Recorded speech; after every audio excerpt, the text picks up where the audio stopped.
From the 1011 Now streaming studio, this is 1011's Morning Pulse. Good morning, I'm Danielle Schenk with your Morning Pulse for Monday, December 11th, 2023.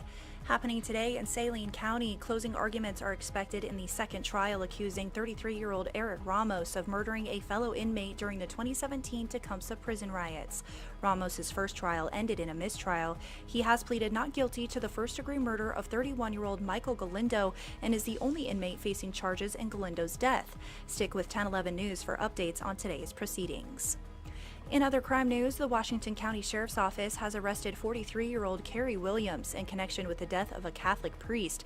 Williams faces charges of homicide and the use of a weapon to commit a felony.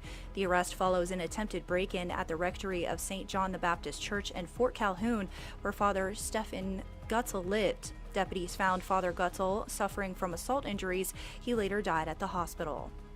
And in Edna, Texas, 23-year-old Rafael Romero is in custody in connection with the death of 16-year-old Elizabeth Medina, whose body was found in her family's apartment. Police quickly set their sights on Romero, who was found about 60 miles away. He's being jailed on suspicion of capital murder. Although the connection between the two is unclear, Medina previously lived with her family in Grand Island before moving to Texas. Now in south central Nebraska, people felt the ground rumble on Sunday due to a small earthquake. The United States Geological Survey says the epicenter was near Guide Rock and measuring at a magnitude 4.2. Tremors were felt as far north as Hastings. Economic losses are minimal and there were no fatalities.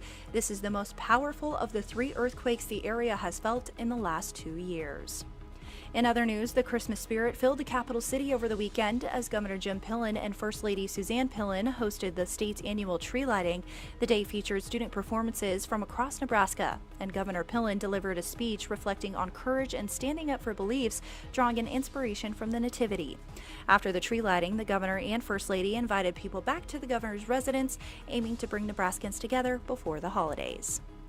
Rounding out your headlines is a check of the 7-day forecast.